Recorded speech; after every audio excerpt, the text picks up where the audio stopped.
আমরা পড়ব 5 year plan. 5 year plan পড়তে গেলে আমাদের ফার্স্টেই মাথায় আসবে আমরা 5 ইয়ার প্ল্যান কেন নিলাম।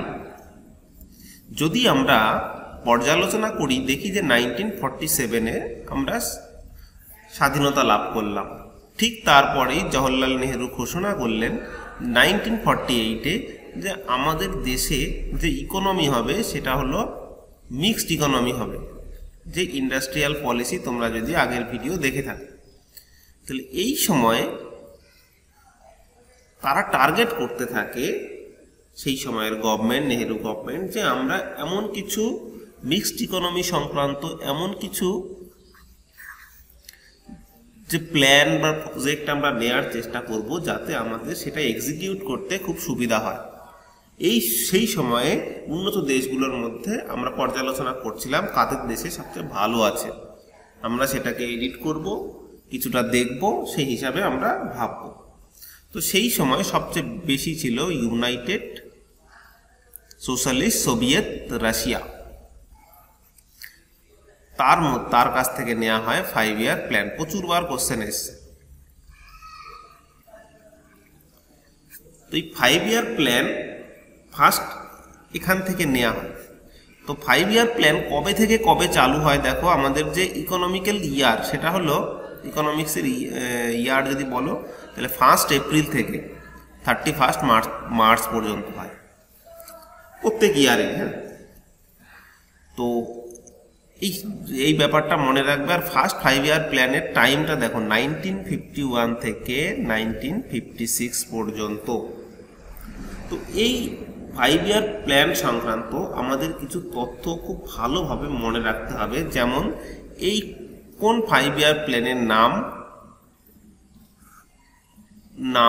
নাম নয়, কোন 5 ইয়ার প্ল্যান হ্যারোড ডোমার মডেলের উপর ভিত্তি করে তৈরি হয়। তাহলে 5 ইয়ার প্ল্যান ফার্স্ট।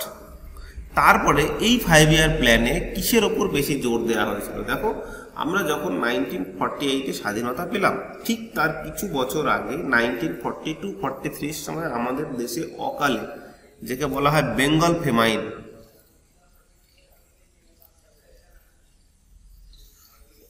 কারণ যা ফুড ছিল সেটা সেকেন্ড ওয়ার্ল্ড ওয়ারের জন্যে ইংল্যান্ড বা ব্রিটিশ গভর্নমেন্ট সেটা ইউরোপ মহাদেশে পাস অন করে দেয়। তো তার জন্যে বেঙ্গলে প্রচুর পরিমাণ ফুড ক্রাইসিস হয়। তো ফুড ক্রাইসিসটা খুব রিসেন্ট সময়ে মাথায় রেখে এগ্রিকালচারের উপরে বেশি জোর দেওয়া হয়। তো এগ্রিকালচারের উপর বেশি জোর দিতে গিয়ে এই সময়ে অনেক বড় বড় সিদ্ধান্ত হয়। যেমন যদি তোমরা পলিটি পড়ো, পলিটিতে দেখবে 1951-এ কি হয়, ল্যান্ড রিফর্ম অ্যাক্ট,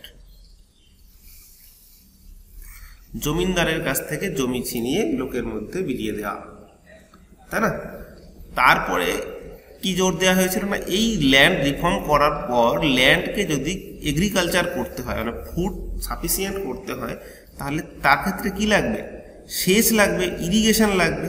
ইরিগেশনের জন্য কি করতে হবে না, বাঁধ, খাল এইগুলো নির্মাণ করতে হবে। তার জন্য কি করছে না দেখো, এই বাঁধগুলো নির্মাণ করা হয় ভাকরানাঙ্গাল, হীরাকুদ, মেট্টুর, দামোদর ভ্যালি, ঠিক আছে, এই পরিকল্পনায় সম্পূর্ণ হয়। আর এই যে কমিউনিটি ডেভেলপমেন্ট প্রজেক্ট 1952 মিসলেনিয়াস, যেটায় আমি সিলেক্ট হলাম, সেটাতে ইন্টারভিউতে এই কোশ্চেনটা এসেছিল যে এই কমিউনিটি ডেভেলপমেন্ট প্রোগ্রাম, যেটা আমরা বিডিও অফিস বলি না, সমষ্টি উন্নয়ন আধিকারিক, তো এইটা কত সালে প্রতিষ্ঠা? ওকে, তো 1952 বলছে 1952 সালে ফার্স্ট। তোমরা যদি কেউ পড়ে থাকো, আমি যেটা ফার্স্ট ভিডিও যখন পড়েছিলাম তখন মালথুজিয়ান থিওরি পড়িয়েছিলাম। মালথুজিয়ান থিওরির সাথে এটার সাথে কীভাবে লিঙ্ক সেটা আমি সেখানে ভালো করে বলেছিলাম। তো 1952 সালে ফার্স্ট ফ্যামিলি প্ল্যানিং নেওয়া হয়। হ্যাঁ, তারপরে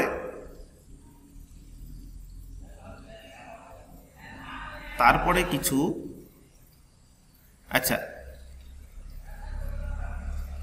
কি করা হয়েছে দেখো, পশ্চিমবঙ্গে ভূমি সম্পত্তি গ্রহণ আইন, এটা কিন্তু পশ্চিমবঙ্গে হয়েছে। হ্যাঁ, তো West Bengal land reform act কত হয়েছে 1953-তে কিন্তু এটা আইন প্রণীত হয়, কিন্তু অ্যাক্ট লাগু হয়েছিল কবে 1956-এ। ওকে, এইবারে WBCS এ এটা এই কোশ্চেনটা এসেছিল মেইনসে। আচ্ছা, তারপরে এনটিপিসি হলো national thermal power corporation limited. এই সময়ে এই এনটিপিসি কি করে, কোল থেকে ইলেকট্রিসিটি তৈরি করে। এটা প্রতিষ্ঠা কবে হয় 1955। তারপরে সবচেয়ে ইম্পর্টেন্ট, প্রথম আর্থিক কমিশন কবে গঠিত হয় 1951। দেখো এখানে এই আর্থিক কমিশন বা ফাইন্যান্স কমিশন এর যে চেয়ারম্যান হয় না, তার নাম হলো, এটা প্রচুর পরিমাণ কারেন্ট অ্যাফেয়ার্সে আসে, এনকে সিং। কোশ্চেন আসে এরকম যে ফাইন্যান্স কমিশন যে গঠিত হয়েছিল, তো এর যে বডিতে যে মেম্বার হয়, মেম্বার কজন আছে? মেম্বার হয় হলো একজন চেয়ারম্যান আর 4 জন মেম্বার। এই হলো ফাইন্যান্স কমিশন। 2020-25 এর জন্য যে ফাইন্যান্স কমিশন গঠন হয়েছে, তার চেয়ারম্যান হলো এনকে সিং। ওকে, তারপরে ভারতের প্রথম সম্পদ কর চালু হয় 1953। এখানে দেখতেই পাচ্ছ। তারপরে যেগুলো স্মল ইন্ডাস্ট্রি। আচ্ছা, ইউজিসি ইউনিভার্সিটি গ্র্যান্ড কমিশন, এটা হয় 1956-এ। কৃষিক্ষেত্রে ভালো উৎপাদনের জন্য পরিকল্পনা নির্ধারিত লক্ষ্য পূরণে সাফল্য লাভ করে। এর ফলে কি হয়, এগ্রিকালচার ক্ষেত্রে ভালো রকম সাফল্য অর্জন করে। আচ্ছা, আমরা এইটা করার আগে আমি আগে একটা ছবি দেখলাম, সেটা করে আসি। দেখো, এই ইন্ডিয়ার ম্যাপে আমরা দেখতে পাচ্ছি কোথায় কোথায় কোন কোন ড্যাম তৈরি হয়েছিল। সেটা তামিলনাড়ুতে মেট্টুর ড্যাম। তোমরা যারা দেখছো তারা অবশ্যই কমেন্টে জানাবে এই মেট্টুর ড্যাম কোন নদীর তীরে অবস্থিত, কোন নদীর জল এই মেট্টুর ড্যামে যায়। ভাকরানাঙ্গাল কোথায়? দেখো, এটা হিমাচল প্রদেশে অবস্থান করছে, কিন্তু এর যে বেনিফিট, এর কিছু পরিমাণটা কোথায় আসছে? পাঞ্জাবে আসছে। তো এর কিছু পরিমাণটা পাঞ্জাবে আসছে, কিন্তু এর পুরো বেনিফিটটাই ম্যাক্সিমামটাই পাঞ্জাব পেয়ে থাকে। ওকে, তারপরে দেখো হীরাকুদ কোন নদীর তীরে? না, মহানদী। আচ্ছা, তারপরে আসলো 4টে ড্যাম। আমরা দামোদর ভ্যালি যে প্রজেক্ট আছে, দামোদর ভ্যালি প্রজেক্টের মাধ্যমে আমরা 4টে ড্যাম বানিয়েছি। সেই 4টে ড্যাম হলো, একটা হলো এটা মাইথান হবে, মাইথান। এটা আছে পাঞ্চেত, এটা আছে কোনার, এটা আছে তিলাইয়া। দেখো, আমি এখানে ভালো করে বলে দিয়েছি। দেখো, কোনার ড্যাম কোথায় আছে? এটা কোনার নদীর ওপরে কোনার ড্যাম। তারপরে দামোদর নদীর ওপরে পাঞ্চেত, তারপরে বরাকর নদীর ওপরে মাইথন, তারপরে বরাকর নদীর ওপরে তিলাইয়া। আর অজয় নদী চলে আসলো এখানে চলে আসলো, হুগলিতে ঢুকে যাচ্ছে। আচ্ছা, এই যে কংসাবতী নদী দেখছি, এই কংসাবতী নদীতে এই বছরে একটা কোশ্চেন এসেছিল, কংসাবতী নদীর তীরে কি আছে? মুকুটমণিপুর। এই বাঁধটাকে দেখছি মুকুটমণিপুর। হ্যাঁ, এই যে রূপনারায়ণ নদীতেই কিন্তু একমাত্র গঙ্গা ছাড়া ইলিশ পাওয়া যায়। ওকে, তো এই কিছু এক্সট্রা ইনফরমেশন তো আমরা এটা দেখে নিলাম। আচ্ছা, এই যে দামোদর ভ্যালি প্রজেক্ট নেওয়া হয়েছে, দামোদর ভ্যালি প্রজেক্টের মাধ্যমে এটা মাল্টিপারপাস প্রজেক্ট, কিন্তু এর সাথে বন্যা নিয়ন্ত্রণের জন্য ওয়েস্ট বেঙ্গলে আর একটা ব্যারাজ তৈরি করা হয়েছে, তার নাম Durgapur barrage.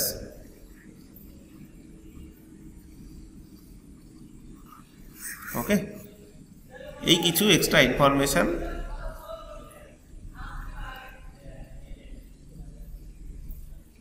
First 5 year plan সংক্রান্ত। আচ্ছা, এরপরে আমরা আসছি সেকেন্ড 5 ইয়ার প্ল্যান। এই সেকেন্ড 5 ইয়ার প্ল্যানটা আমাদের ইন্ডিয়ার ক্ষেত্রে ইন্ডাস্ট্রি সেক্টরের জন্য সবচেয়ে বড় ইম্পর্টেন্ট, সবচেয়ে গুরুত্বপূর্ণ। আচ্ছা দেখো, সিমিলারলি 1 এপ্রিল 1956 থেকে এটা মার্চ 31 হবে, হ্যাঁ, 1961 পর্যন্ত। তাহলে কোন মডেলের ওপর ভিত্তি করে পিসি চন্দ্র,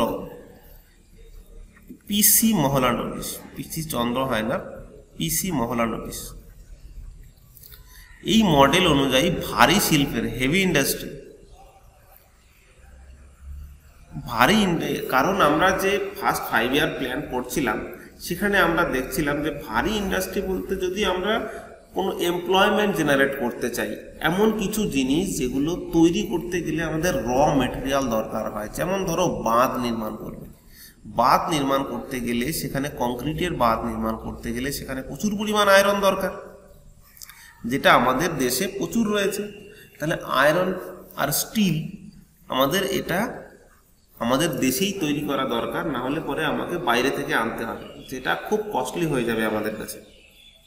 তার জন্য কি হয়, হেভি ইন্ডাস্ট্রি হিসাবে ফার্স্টেই স্টিল ইন্ডাস্ট্রির ওপরে বেশি জোর দেওয়া হয়, ঠিক আছে।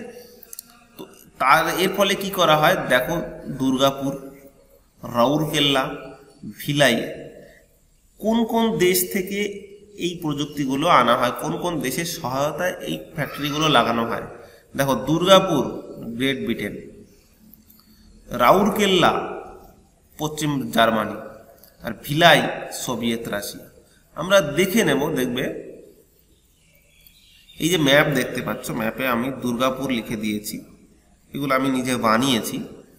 তো Durgapur Great Britain, Rourkela West Germany, okay. আর কি করলাম আমরা, দুর্গাপুর বললাম, রাউরকেল্লা, আরে দেখো ভিলাই, ভিলাই কোথায় পড়ছে, ছত্তিশগড়ে পড়ছে ভিলাই। তো এই স্টেটগুলো মনে রাখবে, কোন কোন স্টেটে কি কি আছে সেটা বলে দিচ্ছি। দেখো, বিশাখাপত্তনম স্টিল প্ল্যান্ট হয়েছে, কিন্তু সেটা সেকেন্ড 5 ইয়ার প্ল্যানে নয়, সেটা 6th 5 ইয়ার প্ল্যানে 1980-র কাছাকাছি, হ্যাঁ, 80-তে গিয়ে। এই যে সালেম স্টিল ইন্ডাস্ট্রি, যেটা হলো এটাও 6th 5 ইয়ার প্ল্যানে। তারপরে কর্ণাটকে আছে ভদ্রাবতী, এটাও 6th। আর একটা আছে বিজয়নগর, বিজয়নগরও দেখো কর্ণাটকে আছে, 1997-এ তৈরি হয় এটা, হ্যাঁ। তো এই কিছু steel factory, iron and steel factory, যেগুলো তোমার জিকের ক্ষেত্রেও প্রচুর পরিমাণ কাজে লাগবে, জিওগ্রাফিতেও পড়তে হবে, আমি একবার রিকল করিয়ে দিলাম। আচ্ছা, এই শুধুমাত্র কি এই জিনিসগুলোই হয়েছে, এই ফ্যাক্টরিগুলোই হয়েছে, আরও কিছু হয়নি? দেখো, 1956-এ ভারতে স্টেট ব্যাংকের কার্যকলাপ শুরু হয়। দেখো, 1955-এ কি হয়, 3টে bank, Imperial Bank of Bengal, Bank of Maharashtra, Bank of Bombay, Bank of Madras, 3টেকে কম্বাইন করে দিয়ে, জুড়ে দিয়ে কি তৈরি করা হয়, এটা তৈরি করা হয় হলো স্টেট ব্যাংক অফ ইন্ডিয়া। দেখো, আমরা ফার্স্ট ব্যাংক অফ, যে 3টে ব্যাংক জুড়ে ফার্স্টে তৈরি করেছিলাম ব্যাংক অফ হিন্দুস্তান, সেখান থেকে আমরা ন্যাশনালাইজ করে দিলাম যে স্টেট ব্যাংক অফ ইন্ডিয়া। দেখো, স্টেট ব্যাংকই হলো এমন একটা ব্যাংক, এই ব্যাংকটার ক্ষেত্রে সম্পূর্ণ যে শেয়ার সেটা কিন্তু গভর্নমেন্টের হাতে নেই, কিছুটা শেয়ার পাবলিকের কাছে আছে। সেই কারণে এর যে কালচার স্টেট ব্যাংকের, সেটা অনেকটা কর্পোরেট কালচারের মতো, ওকে। তারপরে এলআইসি শুরু হয়ে গেছে 1956, লাইফ ইন্স্যুরেন্স কর্পোরেশন। 1957-এ অর্থনীতিবিদ কেটলারের সুপারিশে বাৎসরিক কর, অ্যানুয়াল ট্যাক্স শুরু হয়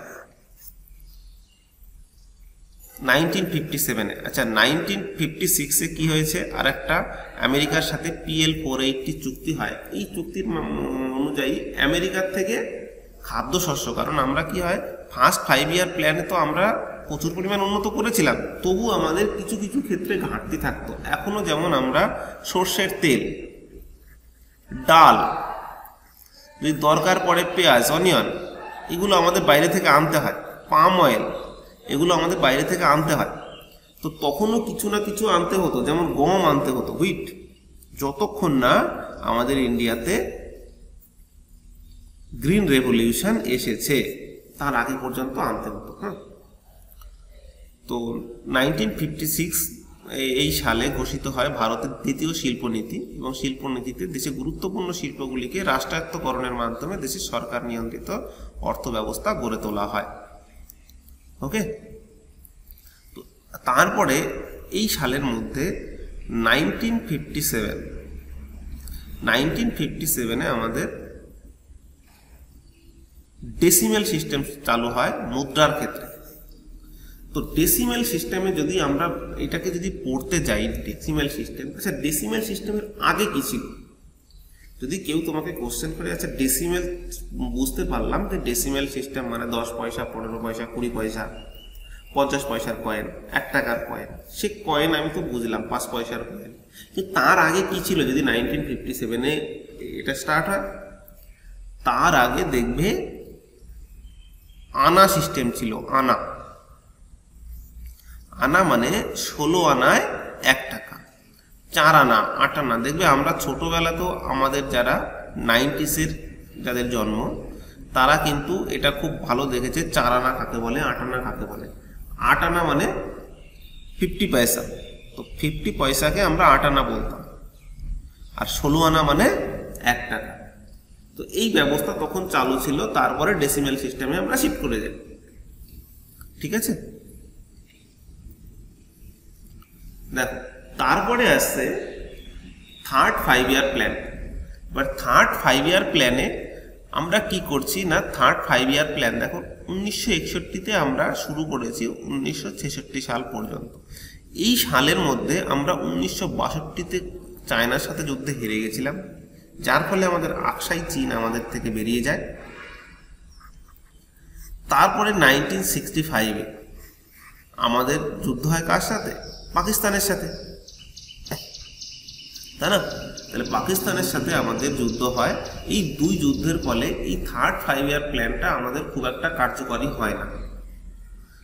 এই কারণে কিন্তু তাতেও কিছু প্ল্যান নেওয়া হয়েছিল, যে সেলফ রিলায়েন্স, শত উৎপাদনশীল, self dependent and self reliance, স্বনির্ভর ও শত উৎপাদনশীল অর্থনীতি রূপে দেশের আত্মপ্রকাশ ঘটানো হয়।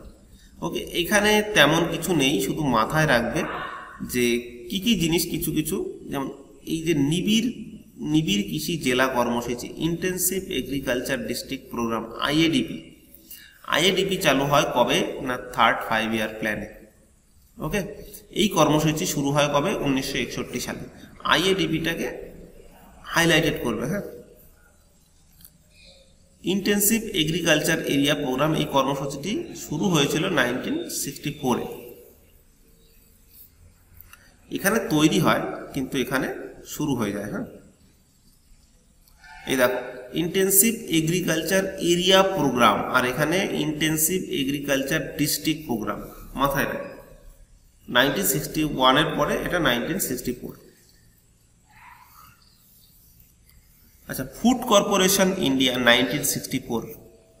ফুড কর্পোরেশন ইন্ডিয়া তৈরি হয়, দেখবে কিছুদিন আগে ফুড এসআই এর ভ্যাকেন্সি বেরিয়েছিল, তো সেই ফুড কর্পোরেশন ইন্ডিয়া এটা কিন্তু সেন্ট্রাল গভর্নমেন্টের। হ্যাঁ, তো এখানে একটা কোশ্চেন বহুবার আসে, যদি এগ্রিকালচার সেক্টরটা ভালো করে পড়ে থাকো তাহলে দেখবে agriculture price commission, agriculture price index, আমাদের যে এমএসপি দেয়া হয় না,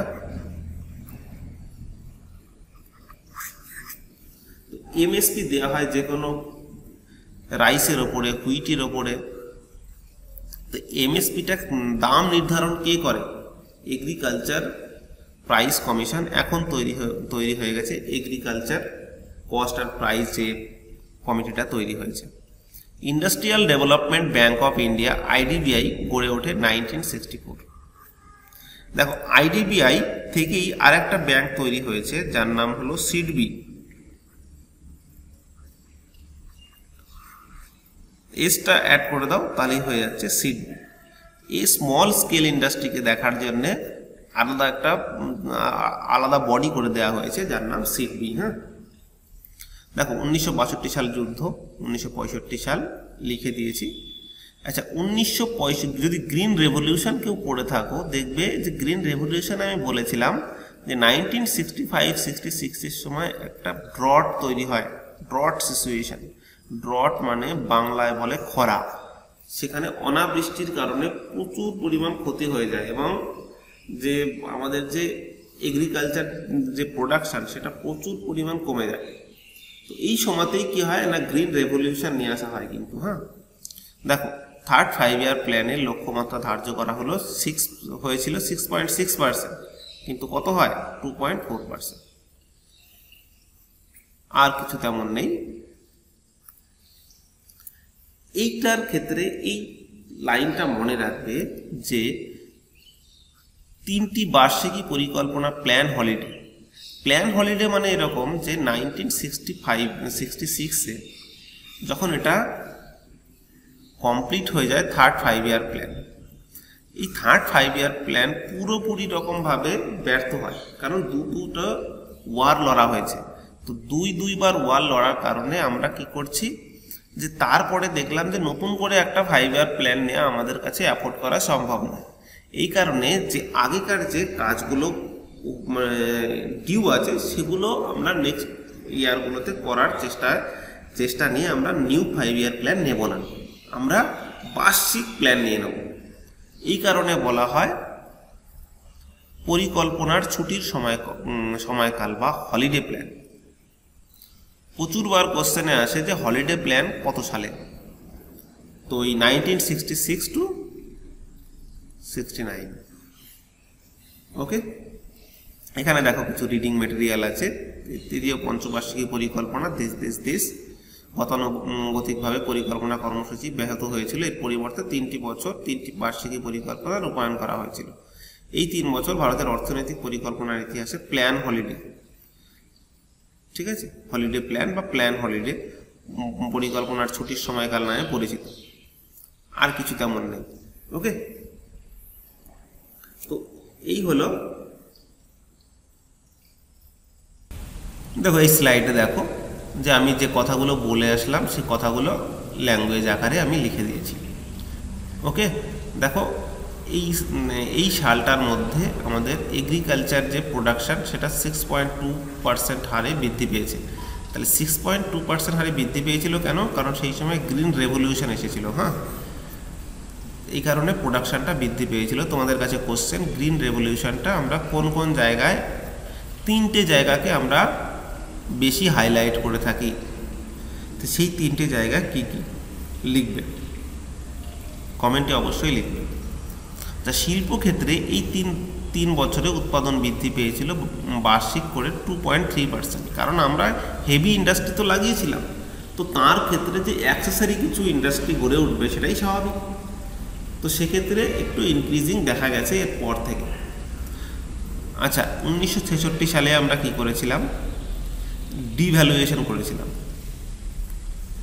ডিভ্যালুয়েশন কেন করি? কারণ ডিভ্যালুয়েশন করলে, মুদ্রার যদি ডিভ্যালুয়েশন করা হয়, এটা কি হয় না, আমাদের ইন্টারনাল ক্ষেত্রে কোনো প্রবলেম হবে না, কিন্তু এক্সটার্নাল যখনই হবে তখন কি হবে, এক্সপোর্টটা যখন বাইরে থেকে আনা হবে সেটা আরও দাম বৃদ্ধি পেয়ে যাবে। মানে এক্সপোর্ট যারা করবে তাদের, মানে আমাদের দেশে যদি ইম্পোর্ট করে কেউ, তাহলে সেটা অনেকটা প্রাইস বেড়ে যাবে। এই কারণে ইম্পোর্টটা কমে যায় আর এক্সপোর্টটা ভালো হয়। ওকে, দেখো 1966-এ সেকেন্ডবার, কিন্তু 1949-এ ফার্স্টবার করা হয়েছিল। এরপরে কবে করা হয়েছিল না 1991-এ। ওকে, মাথায় থাকে জানো, কারণ সেই সময় আমাদের এলপিজি রিফর্ম আনা হয়েছিল। আচ্ছা, 1966। এরপরে দেখো 1969 খুব বিশালভাবে ইম্পর্টেন্ট। এই সময় কিন্তু ইসরো ফাউন্ড করা হয়। হ্যাঁ, আর এই সালে কি করা হয়, 14টা ব্যাংক মার্জ করে দেওয়া হয়।